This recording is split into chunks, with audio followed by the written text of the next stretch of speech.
We open far from Earth, an alien world where even plants can dream. One of them experiences a beautiful, unsettling warning.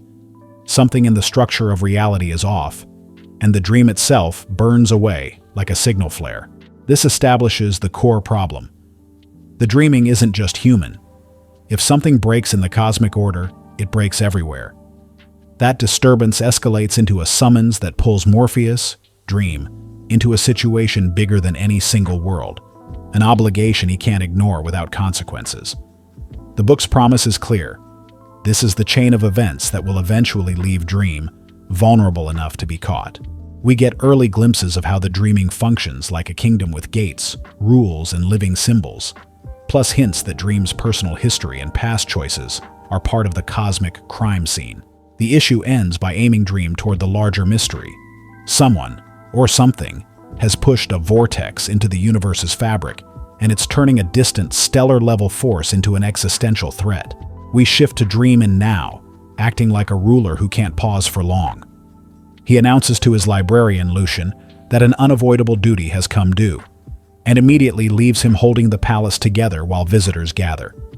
Dream goes to retrieve something small yet symbolically massive, a watch connected to Mad Hetty, and a dream version of an asylum from her past. The point isn't loot, it's that time and memory matter here, and Dream is assembling tools for a crisis that doesn't obey normal physics. Back in the dreaming, Dream's guests and the growing pressure clarify the stakes. The universe is tipping toward collapse, and Dream has been specifically targeted as both the fixer and, uncomfortably, the one tied to the origin of the problem. Dream commits to the path forward. The tone turns from ominous to inevitable. The only way out is straight through. Dream begins the road movie section of the story, crossing bizarre worlds and surreal systems that feel like living metaphors. He's not just traveling through space, he's traveling through types of reality. We learn the key mechanic. There are multiple dream aspects and reflections. Dream can appear in different forms depending on the world and the dreamers. One of the most important companions is a cat version of Dream, clearly not him, and full of ruthless practical instincts. The investigation tightens. The vortex influence is warping a star-level being into madness, and Dream's old mercy, or old mistake, sits at the center of why the universe is now screaming. Destination locked, the city of the stars, where the problem is being contained like a patient in an asylum, and where Dream is about to learn that containment is not control. Dream takes the most dangerous shortcut possible. He goes to his father time, and the visit is described as happening between microseconds, squeezed into a moment like a surgical incision in chronology. The message: even cosmic beings pay prices, and help comes with rules. Dream rejoins the journey with two key allies: the child, Hope, and the cat aspect. Together they enter the city of the stars, gorgeous, alien, and quietly terrifying, because it treats stellar entities like citizens with politics, institutions, and prisons. The asylum. The story frames the mad star as both victim and weapon. It's not evil in a mustache-twirling way. It's a cosmic force with its mind bent out of shape by the vortex. Dream realizes there may be no clean solution. The confrontation begins to spark. Whatever happens next will not stay local. It will cascade across existence. Dream seeks the kind of counsel you only ask for when you're out of options. His Mother Night. The scene is less family reunion and more cosmic therapy session with knives. She values privacy, darkness, and distance, traits Dream clearly inherited. The theme sharpens. Dream is powerful, but rigid. He wants a rule that guarantees victory.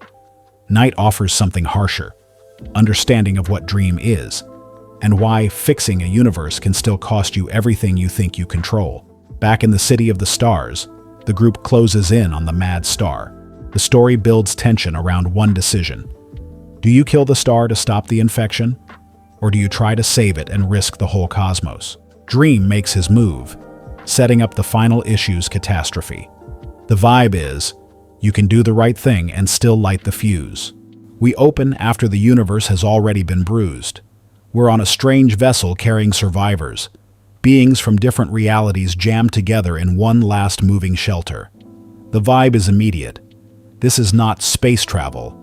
This is evacuation from reality itself. And the key detail, the cat is here, not a random mascot, but a version of Dream that feels more instinctive, more ruthless, more willing to do what Morpheus can't bring himself to do. The ship isn't cruising through normal space, it's skimming disaster zones. We learn the survivors are held together by one fragile agreement. Don't harm each other, because outside the ship there's nothing stable to fall back on. Then the scale hits. We see cosmic destruction framed like system errors. Worlds turn off. Realities glitch, and the ship keeps slipping forward like it's outrunning deletion. Now the story makes the threat feel like an infection spreading through creation.